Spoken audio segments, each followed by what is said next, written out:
اعوذ باللہ من الشیطان الرجیم بسم اللہ الرحمن الرحیم قالوا یا ابانا استغفر لنا ذنوبنا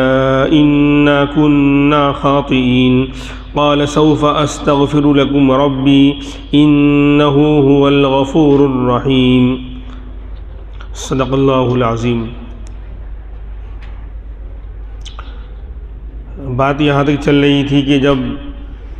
بشارت دینے والا، خوشخبری دینے والا اللہ کے پیغمبر یوسف علیہ السلام کا کرتا لے کر ان کے والد کے پاس پہنچا اور ان کی آنکھوں پر کرتے کو ڈالا تو بینائی واپس آ گئی اور وہ دیکھنے والے ہو گئے۔ اور پھر اللہ کے پیغمبر یعقوب علیہ السلام نے کہا تھا کہ میں تم سے نہیں کہتا تھا کہ میں وہ باتیں جانتا ہوں جو تم نہیں جانتے، مجھے یقین تھا کہ میرا بیٹا یوسف زندہ ہے اور اللہ تبارک و تعالیٰ اس خواب کی تعبیر ضرور پوری فرمائیں گے۔ بہرحال تو جب وہ بشارت دینے والا، خوشخبری دینے والا جب کرتا لے کر پہنچا تھا تو اللہ کے پیغمبر نے یہ بھی کہا کہ میں چاہتا ہوں کہ تجھ کو انعام دوں، لیکن ہمارے گھر پر 7 دن سے فاقہ ہے، 7 دن سے کھانا نہیں بن رہا، قحط سالی اور فاقہ کشی کا یہ حال ہے کہ 7 دن ہو گئے گھر میں چولہا نہیں جلا، اس لیے ہمارے پاس دینے کو کچھ نہیں ہے، دنیاوی اعتبار سے اور مال کے اعتبار سے دینے کو کچھ نہیں ہے، لیکن میں تجھے اللہ سے یہ دعا کرتا ہوں تیرے لیے کہ اللہ تیرے اوپر موت کی سکرات کو، موت کی سختی کو اللہ آسان فرما دے۔ یہ آخرت کی دعا اور مرنے کے وقت کام آنے والی دعا یہ بطور انعام کے عطا فرمائی، تو یہ دعا زیادہ اچھی اس کے حق میں ثابت ہوئی۔ اس سے پتہ چلا کہ خوشخبری دینے، کوئی بھی نعمت کے ملنے پر کوئی خوشخبری دینے آوے، بشارت سنانے آئے تو اس کو انعام دینا یہ سنت ہے۔ چنانچہ بخاری شریف کے اندر حضرت کعب بن مالک رضی اللہ عنہ کا واقعہ جو پیش ہوا، غزوہ تبوک میں جو آپ شرکت نہیں کر سکے تھے اور اللہ کی طرف سے عتاب آیا، 50 دن تک بائیکاٹ کیا گیا تھا۔ کعب بن مالک رضی اللہ عنہ اور ہلال بن امیہ اور مرارہ ابن ربیع رضی اللہ عنہم، 3 صحابہ کرام بڑے بڑے، ان کے ساتھ بائیکاٹ کیا گیا، لیکن جب اللہ نے توبہ قبول کی تو سب سے پہلے بشارت دینے والا جو شخص آیا تھا کعب بن مالک رضی اللہ عنہ کے پاس دوڑتے ہوئے، تو آپ نے اپنا کرتا نکال کر، اپنا پورا سوٹ نکال کر ان کو ہدیہ کر دیا تھا۔ تو اس حدیث سے ثابت ہوا کہ کوئی بھی خوشی کی خبر لے کر بشارت سنانے آئے تو اس کو انعام دینا یہ سنت ہے۔ چنانچہ اور خوشی کے موقع پر اس طرح خوشی کا اظہار کرنا بھی سنت ہے۔ حضرت عمر رضی اللہ عنہ کے بارے میں آتا ہے کہ جب آپ نے سورہ بقرہ یاد کی، سورہ بقرہ یاد کی، ہمارے زمانے کی جیسا مسئلہ نہیں کہ خالی ہم نے رٹ لیا، یاد کر لیا، اس زمانے میں جو یاد کرتے تھے مطلب اس کے الفاظ ہی نہیں، الفاظ اور معانی اور سارے علوم کے ساتھ قرآن کو سیکھتے اور یاد کرتے تھے۔ تو بہرحال حضرت عمر نے جب سورہ بقرہ یاد کی اور اس کو مکمل کیا تو اس کی خوشی میں اونٹ ذبح کیا تھا، جانور ذبح کر کے دعوت کی تھی باقاعدہ۔ تو یہ مسئلہ نکلا کہ کوئی بھی دنیاوی یا دینی نعمت کے ملنے پر خوشی کا اظہار کرنا یہ پسندیدہ ہے، لیکن اس کے اندر دکھلاوا نہ ہو، نام و نمود نہ ہو، زبردستی اپنے آپ کو پریشان نہ کیا جاوے۔ انسان کو خود خوشی ہونی چاہیے کہ مجھے ایک نعمت ملی اللہ کی طرف سے، خاص طور پر دینی نعمتوں کے ملنے پر خوشی کا اظہار کرنا یہ پسندیدہ ہے اور سنت ہے۔ خیر، اب اس بار اللہ کے پیغمبر نے 200 اونٹوں پر سامان اور بوجھ روانہ کیا تھا، 200 اونٹوں کا غلہ روانہ کیا تھا اور یہ کہا تھا کہ پورے گھر والوں کو ساتھ میں لے کر آ جانا۔ چنانچہ ایک روایت کے مطابق 72 آپ کے گھر والے اور رشتہ دار اور متعلقین جو تھے وہ 72 تھے، اور دوسری روایت کے مطابق 93 گھر والوں کو لے کر جو ہے پورا قافلہ، ابا بھی ساتھ میں ہیں، اور مصر روانہ ہوا۔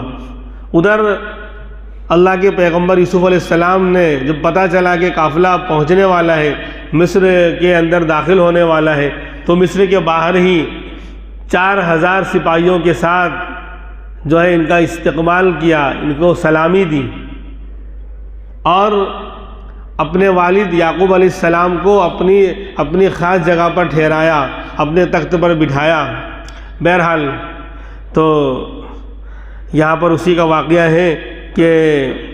جب بینائی آ گئی اور واقعہ کھل کر سامنے آ گیا اور یہ بھی ثابت ہو گیا کہ یوسف علیہ السلام زندہ ہیں، باحیات ہیں، تو ابا نے یہ بھی پوچھا تھا اس بشارت دینے والے سے کہ یوسف کا کیا حال ہے؟ کہا وہ تو بادشاہ بنے ہوئے ہیں، وہ تو مصر کے بادشاہ ہیں۔ کہا میں یہ نہیں پوچھ رہا کہ دنیا اور مال کے اعتبار سے کیسا ہے میرا بیٹا، عمل اور تقوی کے اعتبار سے کیسا ہے، کیا حال ہے، زندگی میں عمل ہے یا نہیں۔ یہ ہے پیغمبروں کی ہدایت۔ آج تو ہم دنیا کے مال اور چیزوں کے ملنے پر خوش ہوتے ہیں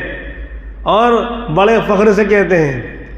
وہ ماں باپ جنہوں نے گاڑی پسینے کی کمائی سے بیٹے کو دنیا کے کسی بڑے عہدے پر پہنچایا تھا، اور اگر بیٹا دیندار نہ ہو تو اپنی گاڑی پسینے کی کمائی، پوری زندگی کی کمائی لگا کر ڈاکٹر بنایا یا اور کوئی اونچی پوسٹ پر پہنچایا، حالانکہ اب بیٹھ کے رو رہے ہیں لیکن کہتے ہیں کہ ہاں ہمارا بیٹا تو ڈاکٹر ہے اور اس کی تو سال کی اتنی مہینے کی اتنی انکم ہے، بس تھوڑا سا بے دین ہو گیا ہے۔ کہتے ہیں تھوڑا سا بے دین ہو گیا ہے، یعنی دین نہیں ہوگا تو میں یہ کہہ رہا ہوں۔ اس کا مطلب یہ نہیں، اس بات سے آپ یہ نہیں سمجھے کہ ڈاکٹر بنانا ناجائز ہے، مطلب یہ کہ آپ دینداری کے ساتھ دنیا کے کسی ہر فیلڈ میں بھیجیے۔ دیندار رہے گا تو آپ کا بھی خیال رکھے گا، ڈاکٹر بنے گا تو ڈاکٹر کو خدمت سمجھے گا، لوگوں کو چھیننے کا اور کیا کہتے ہیں کمانے کا ایک غلط طریقہ اس کو نہیں بنائے گا، بلکہ خدمت سمجھے گا اس کو۔ انجینئر بنے گا تو بھی ماں باپ کا خیال رکھے گا اگر دیندار ہوگا۔ دنیا کے جس فیلڈ میں بچہ جائے گا اگر وہ دیندار ہے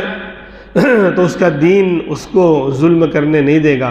کسی کو کے اوپر غلط طریقے سے کیا کہتے ہیں مال حاصل کرنے نہیں دے گا،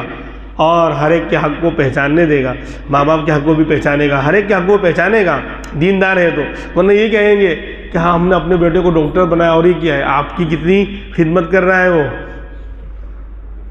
اور نماز بولے تھوڑا سا بے دین ہو گیا ہے کہ نماز کا اہتمام ہے نہیں، روزہ رکھتا ہے نہیں، اور کوئی دین کے کام میں جڑا ہوا ہے نہیں، تو تھوڑا سا بے دین کہنے کا مطلب ہے یہ تھوڑا ہے۔ یہ تو ایسی اس کی مثال یوں دیتے ہیں اللہ والے کہ ایک انسان کا انتقال ہو گیا، مر گیا، وہ اس کی باڈی رکھی ہوئی ہے، لاش رکھی ہوئی ہے، بولے باڈی تو برابر ہے، کان بھی ہے، آنکھ بھی ہے، ہاتھ بھی ہے، سارے اعضاء ٹھیک ٹھاک دکھ رہے ہیں، سارے اعضاء ٹھیک ٹھاک دکھ رہے ہیں، سب تو برابر ہے، بولے بس تھوڑی سی جان نکل گئی ہے، تھوڑی سی ہے، جسے وہ کہہ رہا ہے تھوڑا سا بے دین ہو گیا ہے، یعنی اپنے پاؤں پہ کلہاڑی ماری۔ بے دینی کے ساتھ دنیا کے فیلڈ میں بھیجو گے، سب سے پہلے تمہارے حق کو کھوئے گا وہ بیٹا، ماں باپ کو ہی نہیں پہچانے گا۔ تو جیسے یہاں پر یہ مثال آئی نا کہ تھوڑی سی صرف جان نکل گئی ہے، تھوڑی سی نکلی، سبھی تو وہی تو تھی اصل، ورنہ جسم اب دیکھو کہیں گے اٹھاؤ یہ لاش ہے، اب کوئی نہیں کہے گا کہ یہ فلاں صاحب ہے، یہ خالق بھائی ہے، فاروق بھائی ہے، فلاں صاحب، کوئی نہیں کہے گا اب لاش ہے، مردہ ہے، اٹھاؤ جلدی، نام ہی بدل گیا،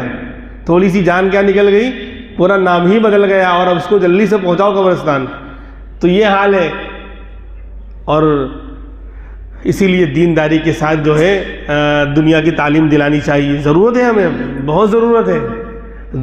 دنیا کے ہر فیلڈ میں مسلمانوں کو ترقی کرنے کی ضرورت ہے، لیکن دین کے ساتھ، دین ہوگا تو وہ اس کو بے دین ہونے نہیں دے گا۔ ہمیں مسلمانوں کی اسکول کی ضرورت نہیں ہے، اسلامی اسکول کی ضرورت ہے۔ آپ میرے جملے پر غور کریں، مسلمانوں کی اسکولوں کی ضرورت ہمیں نہیں ہے، جو خود بے دین ہے، اس کی زندگی میں نماز نہیں ہے، اور مسلمان ٹیچر ہے لیکن بے پردہ ہے، وہ کیا دین کا علم سکھائے گی؟ ہمیں اسلامی اسکولوں کی ضرورت ہے، مسلمانوں کی نہیں۔ فرق یہی رہے گا کہ غیروں کے ہاں الگ انداز سے سکھایا جا رہا ہے اور مسلمانوں کے اسکول میں الگ انداز سے، لیکن سکھایا وہی جا رہا ہے جو یہود و نصارہ طے کر رہے ہیں۔ آپ سمجھ رہے ہیں؟ کیونکہ یہ موضوع نہیں ہے تو ضمناً آ گیا، تو ہمیں اسلامی اسکولوں کی ضرورت ہے جہاں اسلامی ماحول ہو،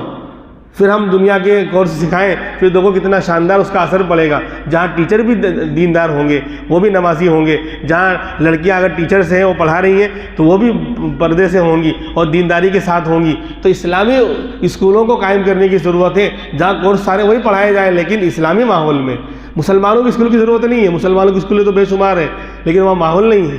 اسلامی اسکولوں کی ضرورت ہے، یہ فرق ہے۔ خیر، تو بے دینی دینداری نہیں ہوگی تو دنیا کے جو علوم و فنون ہیں وہ اپنا رنگ دکھلائیں گے، اور بیٹا خود ماں باپ سے دور ہوگا، ان کے حق کو نہیں پہچانے گا۔ دینی اور دنیاوی علوم میں، پھر میں کہہ رہا ہوں، میں دنیاوی تعلیم کی برائی نہیں کر رہا، بے دینی کے ساتھ جو دنیاوی تعلیم آئے گی وہ بری ہے۔ اگر بچہ دیندار نہیں ہے اور دنیاوی تعلیم حاصل کر رہا ہے تو اس کے لیے نقصان دہ ہے، بلکہ سب کے لیے نقصان دہ ہے۔ دو لفظوں میں دونوں تعلیم، دینی تعلیم اور دنیاوی تعلیم کی مثال اور سمجھا سکتا ہوں دو لفظوں میں۔ جب بچہ دنیاوی تعلیم حاصل کر کے اگر وہ بے دین ہوتا ہے اور وہ اونچی پوسٹ پہ پہنچ جاتا ہے، اس کے ماں باپ اس سے ڈرتے ہیں کہ وہ ناراض نہ ہو جائے۔ یہ فرق ہے، اس کے ماں باپ اس سے ڈرتے ہیں کہ وہ ناراض نہ ہو جائے بیٹا، جو مہینے کا 1 لاکھ کما رہا ہے، 1.5 لاکھ کما رہا ہے، اور دینی تعلیم حاصل کرنے والا اگر کوئی عالم اور بن گیا تو وہ ڈرتا ہے میرے ماں باپ مجھ سے ناراض نہ ہو جائیں۔ یہ دو لفظوں میں یہ فرق ہے۔ وہاں ماں باپ ڈرتے ہیں کہ بیٹا نا لاکھ روپے کما کے لا رہا ہے، ایجوکیٹڈ ہے اور یہ ہے اور فلاں ہے کہ وہ ناراض نہ ہو جائے، اور جو دین کے اندر آگے بڑھ جاتا ہے اور عالم اور دین کا صحیح معنی میں علم والا بن جاتا ہے تو وہ ڈرتا ہے کہ میرے ماں باپ مجھ سے ناراض نہ ہو جائیں، صحیح معنی میں علم حاصل کیا ہے تو خیر۔ تو یہاں ابا نے یہ بولے، میں یہ نہیں پوچھ رہا ہوں کہ بادشاہ بن گئے ہیں، میں یہ پوچھ رہا ہوں کہ ان کی زندگی میں اعمال اور تقوی اور اللہ کا ڈر ہے یا نہیں، ان سے یعنی روز کے معمولات کیا ہیں، کتنی عبادت اور کتنا وقت تو اللہ کو دے رہے، کتنا تقوی ان کے اندر ہے، یہ بتاؤ۔ کیونکہ نبی ہیں یعقوب علیہ السلام، ابا بھی نبی ہیں، تو انہیں دین کی فکر ہے، دنیا کی نہیں کہ بادشاہ ہے، اللہ کا شکر ہے، اللہ نے دنیا کے اعتبار سے نوازا ہے، اچھی بات ہے، لیکن دین نہیں ہوگا تو یہ فتنہ بنے گا۔ علامہ اقبال نے کہا تھا کہ صرف تعلیم کیا، نعرہ تکبیر بھی فتنہ بنے گا اگر دین نہیں ہے تو، اللہ کا ڈر نہیں ہے تو اللہ اکبر کا نعرہ بھی فتنہ بنے گا اگر اندر دینداری نہیں ہے اور تقوی نہیں ہے تو۔ خیر، تو یہاں پر جو ہے ان کا استقبال کیا گیا اور ان کو اچھی طرح بٹھایا۔ اب جو ہے بھائیوں کے سامنے جو ہے، اس سے پہلے یہ واقعہ باقی رہ گیا ہے کہ جب بھائیوں کے سامنے ساری باتیں کھل گئیں، اب ان کو شرمندگی ہو رہی ہے، تو کہہ رہے ہیں قالوا یا ابانا استغفر لنا ذنوبنا انا كنا خاطئین، کہنے لگے ہمارے ابا آپ ہمارے لیے ہمارے گناہوں کی مغفرت چاہیے، استغفار کیجیے، اللہ سے گناہوں کی معافی مانگیے، انا كنا خاطئین، ہم تو خطا کار اور قصوروار ٹھہرے، ہم نے تو بھائی کو ستایا، ظلم کیا، جھوٹ بولا اور ہر طرح سے ہر تکلیف ان کو پہنچائی، یہاں تک کہ جان کے پیچھے پڑ گئے، کنویں میں ڈالا وغیرہ وغیرہ، لہذا آپ ہمارے لیے ہمارے گناہوں کی معافی اور استغفار کیجیے اللہ کے سامنے۔ تو ابا نے جواب دیا قال سوف استغفر لکم ربی، ان قریب میں تمہارے لیے میرے رب سے استغفار کروں گا، ابھی نہیں، ان قریب کروں گا۔ یہ کیوں فوراً نہیں کیا؟ جب بیٹے درخواست کر رہے ہیں اور وہ شرمندہ ہیں کہ ابا آپ اللہ کے نیک بندے ہو، نبی ہو، لہذا آپ ہمارے لیے استغفار کریں، اس سے پتہ چلا کہ اللہ بندہ خود بھی گنہگار ہے، خود بھی توبہ کرے اور اللہ والوں سے درخواست بھی کرے، لیکن فیشن نہ بنائے۔ آج کل فیشن بنا ہوا ہے، ہر چیز میں فیشن آ گیا، دعا میں یاد، وہ دعا کرتے ہی نہیں، کہاں سے دعا میں یاد رکھے گا؟ وہ ملیں گے دعا میں یاد، دعا میں یاد، وہ خود دعا نہیں کر رہا ہے، اپنے لیے اسے توفیق نہیں مل رہی ہے، اس لیے یہ فیشن والا معاملہ نہ ہو۔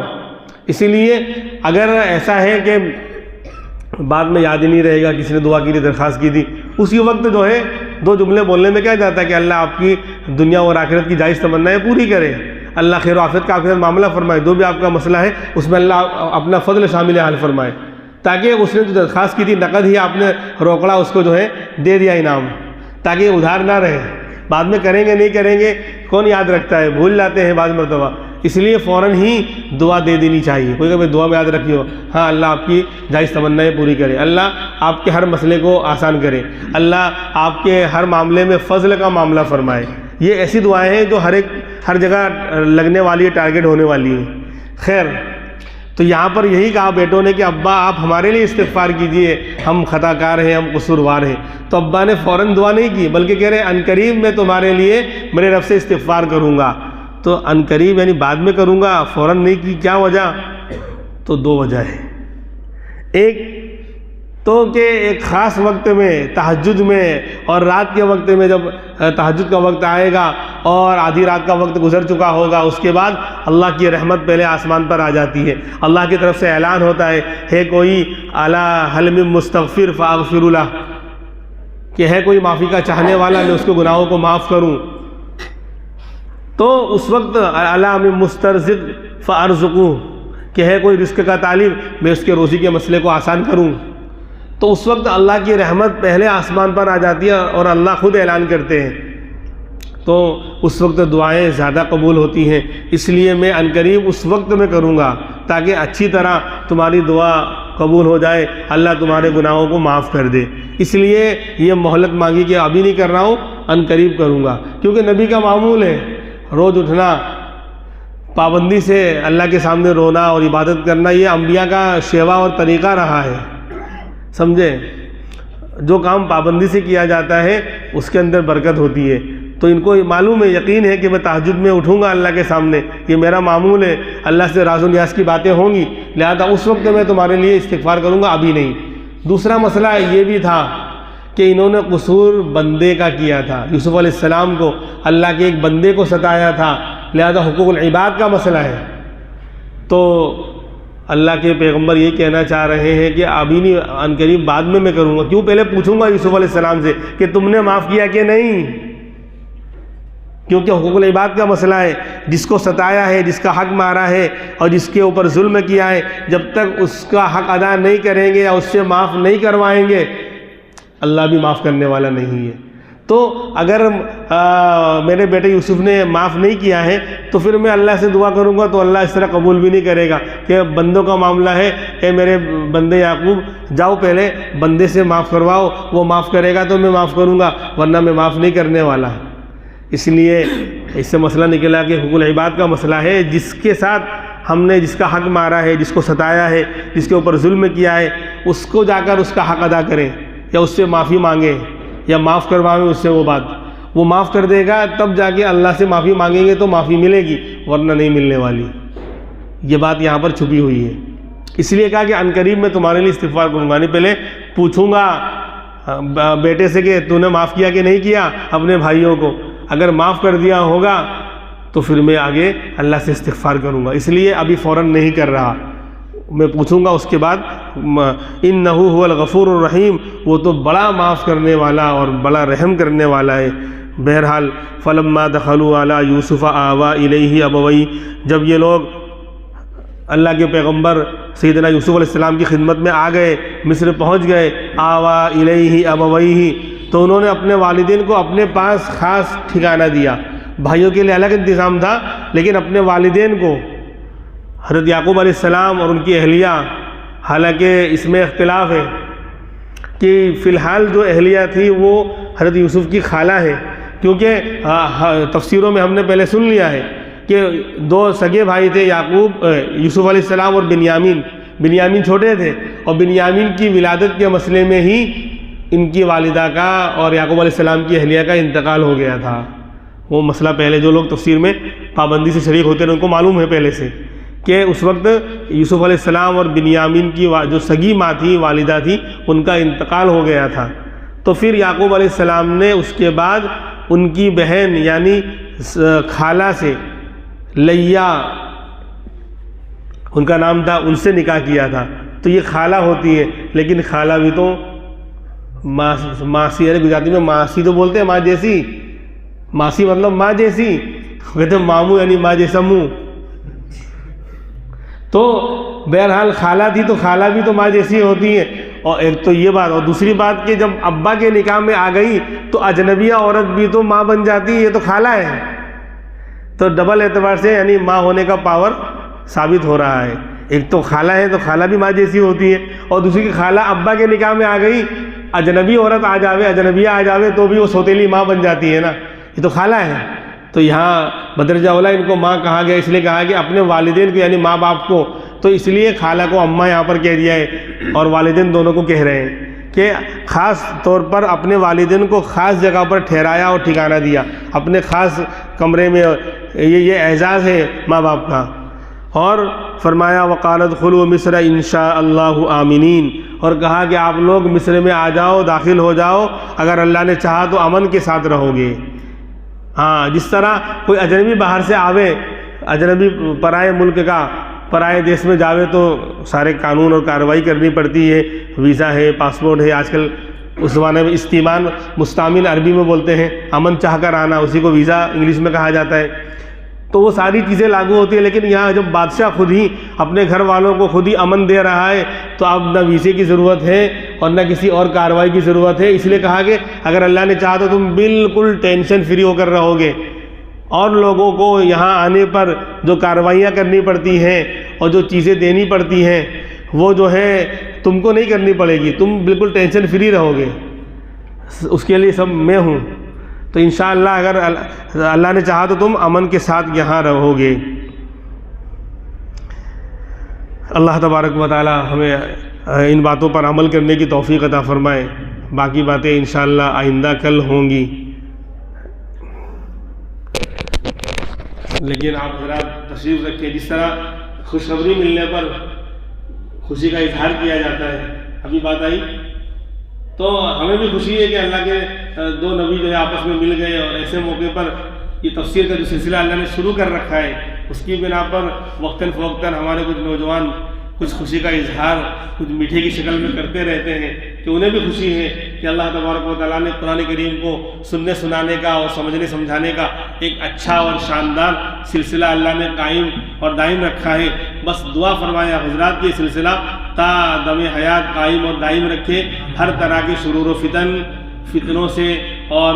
کیا کہتے ہیں ساحرین کے سحر سے، ماکرین کے مکر سے، ظالمین کے ظلم سے اور کیناور کے کینے سے اور ہر طرح کے شرور و فتن سے اللہ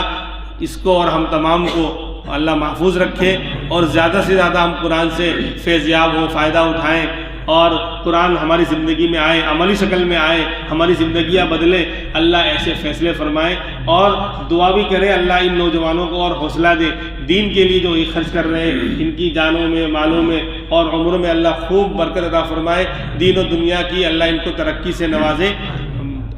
سبحان اللہ و بحمدہ۔ لہذا تشریف رکھیں ہر ساتھ۔